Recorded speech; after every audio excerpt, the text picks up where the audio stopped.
Hey, Chaotic Crew, Brian here, and even though we haven't even gotten into Edge of Eternity, the set just really came out here. Already have tons of spoilers for the new Spider-Man set. Some really fun, unique commanders out of there, so I might be switching between them here and there in these next few videos, but this time I have a really popular commander already spoiled from Spider-Man. That's, of course, Gwen Stacy. In that new set, there are going to be a cycle of Spider-Man with a monocolored cheap front side and a three-colored expensive backside. So we are looking at Gwen Stacy today. Gwen Stacy is a 2/1 for 2 mana, and whenever Gwen Stacy enters, you exile the top card of your library. You may play that card for as long as you control this creature. So you could build around this part of the ability, or you could play her in the back, and you can pay 5 mana to transform Gwen Stacy as a sorcery. So you can play her early game and then transform her later if you want to. The backside is Ghost Spider. So 2 and Jeskai for a 4/4 flying vigilance haste, and it costs the same amount to transform her later. Whenever you play a land from exile or cast a spell from exile, put a +1/+1 counter on Ghost Spider, and then remove 2 counters from Ghost Spider, exile the top card of your library. You may play that card this turn. So Ghost Spider really synergizes well with the front half as well. You're both looking to play a bunch of cards from exile, right? So really cool there. And this is kind of just like an extra commander tax if you wanted to play Gwen Stacy and then transform her. It's just an extra 2 mana, right, to get that front ability. It's still the same creature, so you could just have access to it as long as it doesn't get removed, right? Lots of mana to do that, but say you're later in the game and Gwen died and you need to get her back, might as well pay cheap mana for it and then transform her on her future turn, right? I think that's kind of the idea here for this commander. But you're playing a bunch of things from exile, so you could go a lot of different directions with this deck, and I kind of went a little bit of everything, right? Added a lot of Cascade, a little bit of Discover, a little bit of Impulse Draw, right? You're kind of wanting all these different red engines that give you this incidental card draw, but also there are very few cards in like Jeskai, that actually do this kind of stuff. There's a lot of Boros, exile. There's not very much blue involvement. So I thought it was a really unique deck. I wanted to play it and show it off. So let's dive into the 99. We got Quintorius Kond as a Planeswalker here. And let me zoom in. And here's Spider-Gwen for anyone who couldn't see her before, the Ghost Spider. Quintorius Kond, of course, is a great Planeswalker. It's going to be dealing 2 to each of your opponents, and you're gaining 2 life for each spell you cast from exile. You can have their +1 to make a blocker, 3/2 blocker, or you can -3 immediately to discover 4, so automatically going to play something from exile. And then you can -6 to exile any number of target cards from your graveyard. Add red for each card exiled this way. You may play those cards this turn. Most likely just going to be discovering 4 with this as much as you can. Sure, +1 every now to get to that -3, but so you're going to want to be discovering 4 a lot of that time and really getting the most out of that static ability. Moving on to creatures, right? We've got a lot of Cascade, like I said. Aurora Phoenix is 6 mana flying Cascader, and then whenever you cast a spell with Cascade, you return it from your graveyard to your hand. So pretty neat there. We're also running 4 cards, right? This is the D&D alt art, Bond Beguiling Balladeer. Each non-land card in your hand without Foretell has Foretell. Its Foretell cost is equal to its mana cost reduced by 2. And then whenever you cast your second spell each turn, goad target creature an opponent controls. So doing a couple things of making sure you're not getting attacked, but also, making sure you're casting your spells from exile and really buffing your commander. And kind of the goal here is to get your commander big and hidden for it. Bonehorn Dracosaur, great advantage engine in red. Being able to get a couple, cards off the top of your library, each of your upkeeps, really helps fuel your commander A newer card, Kate Sith, is interesting. At the beginning of combat on your turn, scry 1, then exile the top card to your library. You may play that card this turn.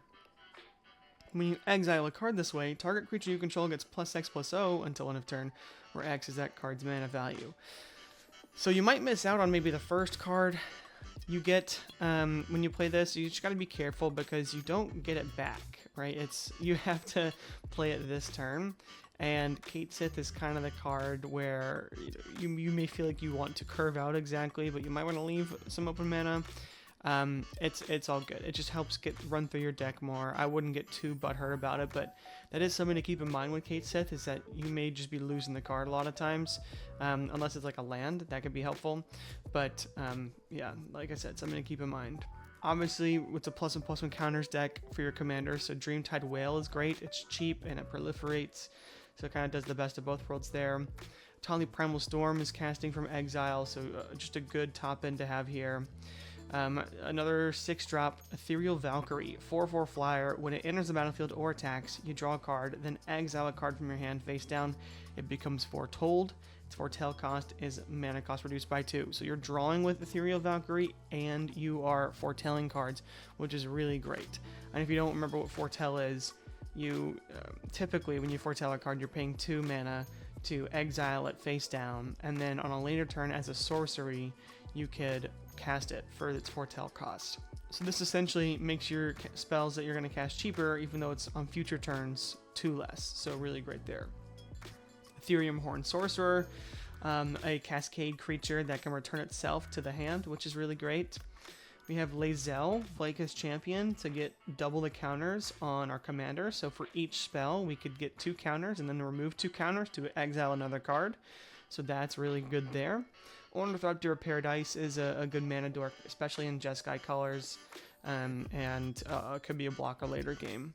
Plarka Nassari makes it so that at the beginning of each of our upkeeps, we're casting 2 potential cards from exile already, so really great there. Professional Facebreaker helps get us more treasures to cast some of these spells. Sage of the Beyond, a little expensive, but you can foretell it, and spells you cast from anywhere other than your hand cost 2 less to cast, so good there. Shiko and Narset Unified, 4/4 Flying Vigilance. Whenever you cast your second spell each turn, copy that spell if it targets a permanent or player. You may choose new targets for the copy. If you don't copy a spell this way, draw a card. So most of the time, we're just going to be drawing a card with Shiko and Narset Unified. Right? It's kind of a way to help refill your hand after casting a couple spells, but we're also cascading into things and discovering into things, and so this just gives us some more cards in hand if needed.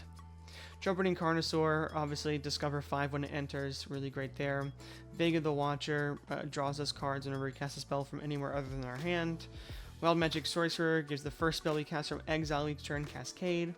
And then Witch Enchanter is just a little bit of removal on a stick that could also be a land. Sorceries, we've got some interesting ones here. Angel Fire Ignition, really good for our commander because it's giving it 2/+1/+1 counters.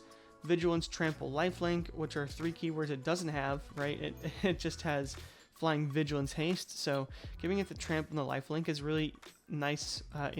Chump blockers for our opponent can be really big, and so this is a nice way to essentially make our commander difficult to block and gain us a little bit of life and be able to fuel future impulse draws off of our commander. I want to go down here to Taunt from the Rampart, just a great way to get people to not attack us and really damage each other in the process, making it easier for us to win the game. This card is really great here. The rest of our sorceries are really meant to take advantage of our commander's ability, right? Rousing Refrain is getting us red mana for each card in target opponent's hand, and then it keeps exiling itself and recasting itself. Jessica's Will is doing the same thing, and we get to exile the top 3 cards of our library and play them this turn. Into the Time Vortex is just a 5 mana cascade spell, but it also has Rebound, so it's also casting itself from exile the following turn, right? Expressive Iteration is essentially a great way to get a land from exile into play, or a cheap spell that we can cast, which is really nice. Dance with Calamity gives us multiple spells to get here. Creative Technique gives us 2 spells, gives our opponent a spell, but typically, you know, we're getting better stuff, more value off of Creative Technique than an opponent, so it's still positive for us. Call Forth the Tempest is, you know, giving 2 Cascades and a board wipe, right? It's really good in this deck. So we've got a lot going on here that is great. We have some interesting cards here. Boros Charm. You know, if we cascade into this, then we might just as well just cast it on our commander, give a double strike, or make our permanents indestructible if we're worried about blockers.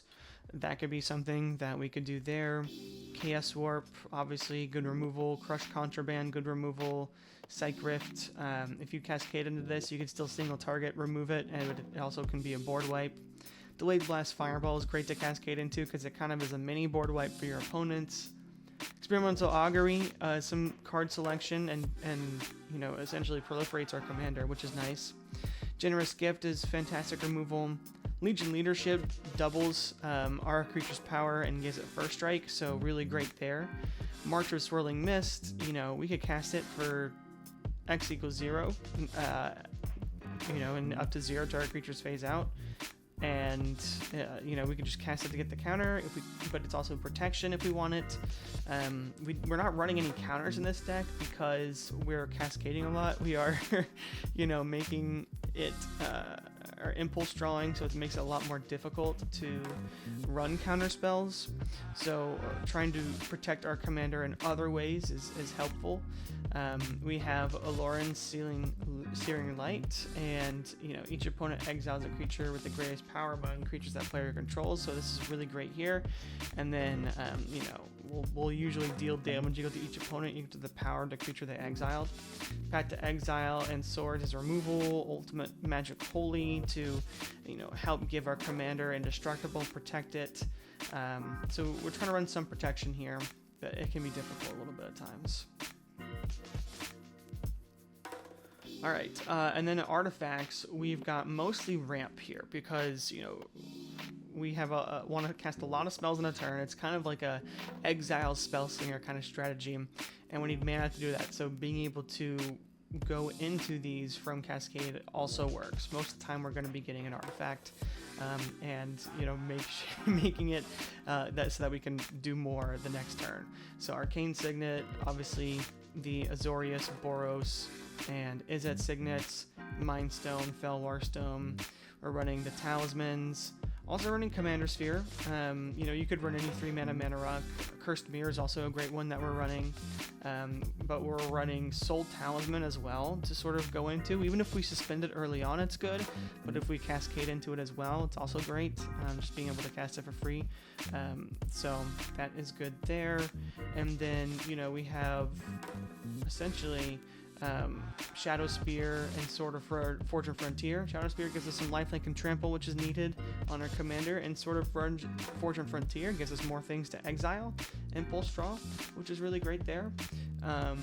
Camille the Inner Sun is fantastic. It's going to make it so that spells we control can be countered, and we're discovering 5. We're also running the Reaver Cleaver to give our commander trample and give us more treasures to cast way more spells. So that is really kind of the idea there. You know, swinging for a lot, and then, you know, use all those treasures to cast a bunch, remove the counters to cast more spells, and just keep going from there. Wand of Wonder is really great because you get to cast, you know, 1, 2, or 3 spells with it each time you're using it. So this could really, you know, add up for our commander as well. Last but not least, we have enchantments. You know, Whirlwind of Thought gives us a bit more card draw. Storm of Saruman is just a really greedy card. We're going to be casting a lot of spells each turn, and we want to make sure that we're getting a ton of value off of this. Tavern Brawler is great because it's similar to Kate Sith. It's literally just an enchantment form of Kate Sith when our commander's on the battlefield, so that's really good there. And it also will just help turn through our deck as well. We have Rain of Riches to give things cascade when we use treasures to cast them. We've got a few treasure generators like Special Facebreaker and the Reaver Cleaver, which help out with this a lot. Monk class, making it so we can cast more spells in a turn, and then, we can use it as removal or semi-removal, slow things down, and then, you can essentially level this up again and get another impulse draw each turn. So this is really good in this deck. Tali's favorite gives our commander trample and also discovers when it enters the battlefield, so that's really good there. We'll probably get a mana rock or removal piece. And then Demonic Ruckus is, you're able to plot it, which is really cool. Gives our commander menace and trample. And then when it's put into the graveyard from the battlefield, because our commander is going to get removed, right? We're going to draw a card off of it. So that's always nice to have. But yeah, that's pretty much how this deck is going. We've got a lot of 34 lands, 36 including NBFC, and of course as we discover or we cascade into NBFC, we can't play the land side, it's playing the spell side, but even so, we want that, want to be able to go into those cards. Let's play test the deck a little bit. So we've got,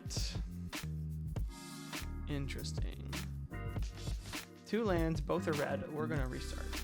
It's a 3-color deck, so this is much better, right? So let's go ahead and play Mountain, then we play Sulphur Falls, and we'll play the Mind Stone, sure. Next turn, play Clifftop Retreat, and we don't really have, we actually play the Mystic Sanctuary tapped. Mystic Sanctuary is really good, but more late game, so we'll play this tapped.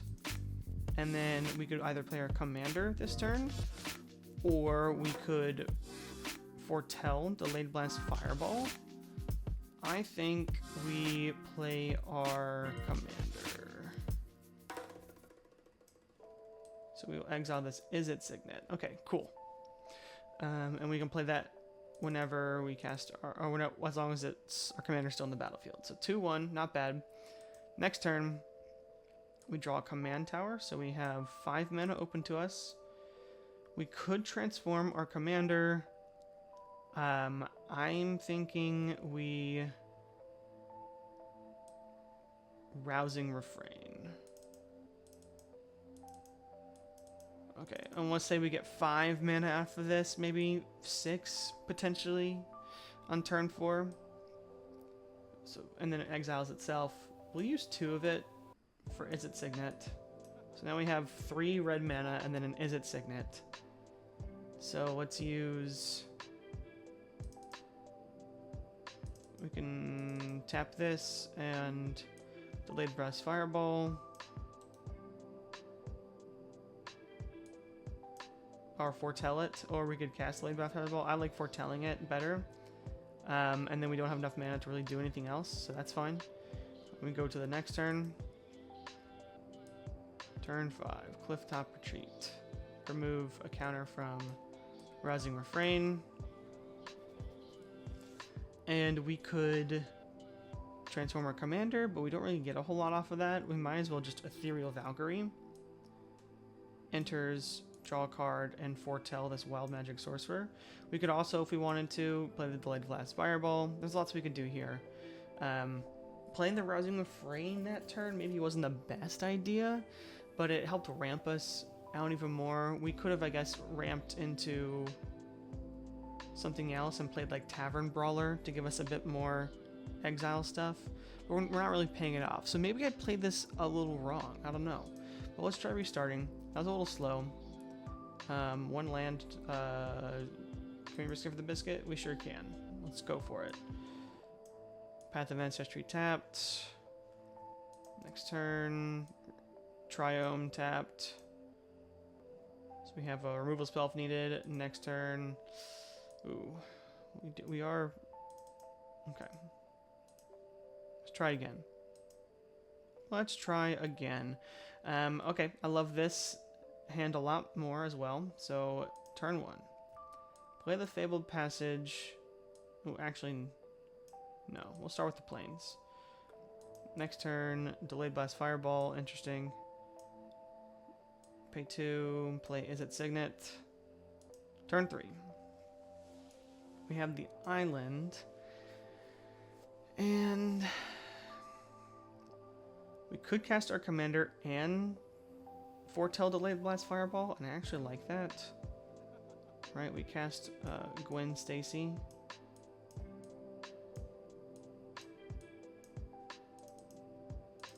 And then we foretell delayed blast fireball. When Gwen Stacy enters, we'll exile this plains. That actually works out really well. Draw for turn. We can play the plains later. So it's Fabled Passage. Grab an island.